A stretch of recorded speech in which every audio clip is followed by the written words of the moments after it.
Hello! So this video is about the connection between derealization and your diet, and this video is going to be quite a brief one because diets can come under a lot of categories. There's a lot of different diets out there where people follow. All of them have their benefits and some of them have drawbacks, but I'll just talk generally about what your diet can do in terms of your mental health. So the first thing I want to talk about is the sugar that you consume in your diet. So personal experience, when I was having severe derealization, I didn't really care about what I was eating because I kind of just gave up really. I was in a bit of a depressive state, so I just lived off like sugar and carbs and comfort food really, and I kind of looked forward, I guess, in a way to like eating a lot, but then I found that the more I ate, the more of in a despair I felt, and there was the temporary comfort during eating, but then after that there was just a feeling of like dread, I guess. The reason why is because dopamine gives you, sugar gives you a dopamine hit, and when you get addicted to sugar, you're addicted to that reward centre that sugar gives you, which is the dopamine. So stopping sugar quickly if you consume a lot can actually give you quite bad withdrawals.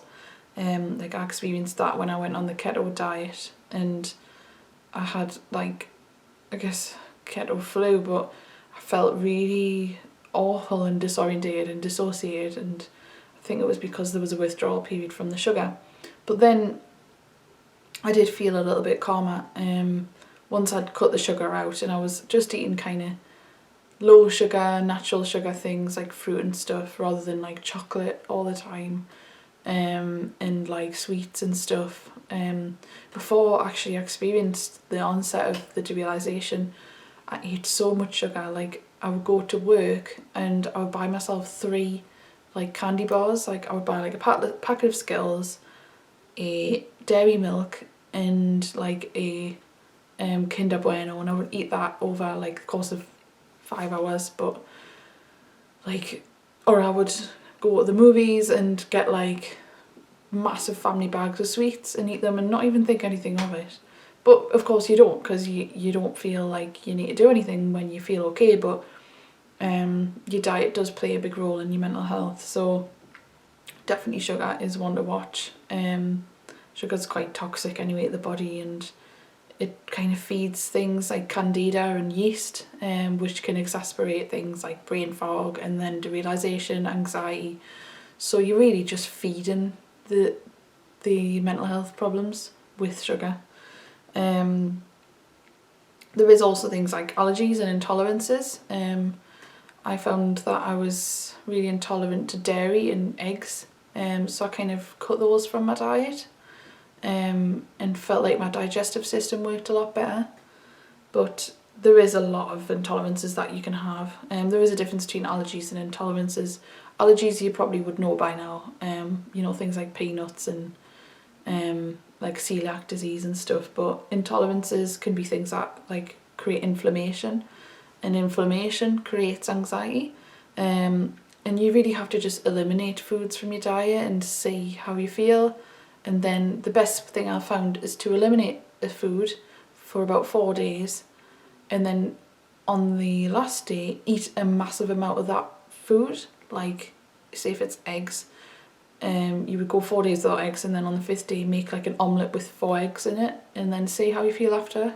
It's generally you would get like digestive problems if you were intolerant, so I think that's the best way, and that kind of eliminated a few things with that. There's also toxins that can be in your food, things like pesticides, herbicides, chemicals, and processed food, like animal products, things like that. Like you kind of feel like we're quite blind to what is actually in our food, and we just eat it without thinking. But you know, like things like McDonald's and fast food, it's really not good for you in the long run. So just kind of think about like what is actually in your food, and is it benefiting you, or does it add to that toxic load, which is then adding to the depersonalization and the anxiety. And also your diet needs to cover a lot of, I guess, vitamins and minerals that you need as well. You can be deficient. I would say, like, I try and take, rather than supplements, I try and eat what I need as well. But, you know, there's things that you can't eat enough of to get the amount that you need in your body. But things like selenium you can get from Brazil nuts. 3 Brazil nuts a day equals your daily allowance of selenium. But just try and eat like a balanced diet, and especially if you can eat organic, or at least kind of partially organic. Look up foods what are more susceptible to pesticides and chemicals, and then try and switch to organic, like fruits and vegetables, even meats as well. Try and eat from the butchers rather than, like, you know, battery farms and stuff. And you know, it's hard because diets are sometimes very restrictive and they are difficult, but I found that rather than really restrict myself and feel like constantly that I couldn't eat this, I couldn't eat that, it would make me more depressed a little bit sometimes. I kind of just gradually limited things and substituted things. Like, rather than eat a chocolate bar, I'll have like a fruity bar, or like a granola bar. Or, like, rather than like Frosties for breakfast, I'll have like organic oats, you know, like, or all bran, stuff like that. Like, and you just get used to it really. And like now I wouldn't want to eat stuff like that because I kind of feel like my taste buds have changed a bit, and now I really enjoy eating the foods that I eat and like the nutritional natural things. And I'm not saying my diet's perfect, I'll still have like the odd treat now and then, but I do try and eat as healthy as I can. And you just kind of have to find the balance between feeling guilty about what you're eating because it's bad for you, or feeling guilty because you're on such a restrictive diet and you've ate, like, I don't know, 2 apples rather than like no apples that day because you want to restrict your fructose intake. Like, it's not worth getting stressed about. Obviously your gut plays a massive role in your neurotransmitters, and, you know, your overall state of mental health. So it's like 70% of your neurotransmitters are made in your gut, and your immune system as well. You know, your serotonin and dopamine and GABA and stuff like that. So if you fix your gut, then you have a good chance of fixing your mental health.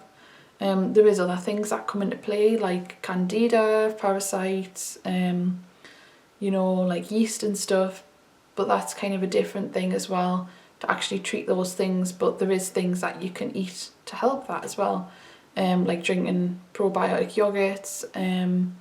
Celery juice is like basically celery blended in water, which I have, which really helps your gut. Coconut oil, apple cider vinegar, and I drink filtered water as well. I've recently started drinking filtered water. So it's just these little things, little tweaks that you can make to try and add up to like better health and better mental health really. And you will notice a difference. Only a few weeks ago I kind of fell off the wagon. I was eating crap again and I started feeling really depressed, and you do get into the point where you think, well, what's the point in eating better? It's not going to change anything. And I'm not kidding, like within 5 days of eating better I felt so much better.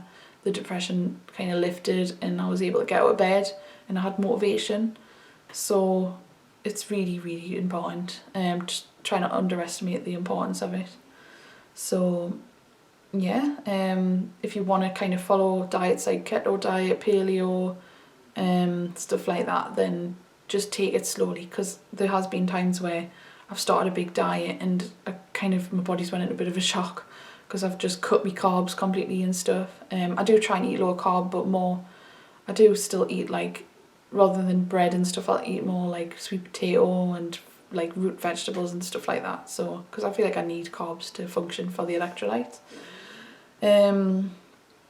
But yeah, I think that's about it. If you want any more information, you know, there's plenty of things out there where you can look up about diet and mental health. But as a whole, just kind of try and work out what's best for your body, because everyone's different and some people need different types of foods to feel happy. So you just got to find out what works best for you and then stick to a manageable diet. Yeah, so thanks for watching. I'll speak soon.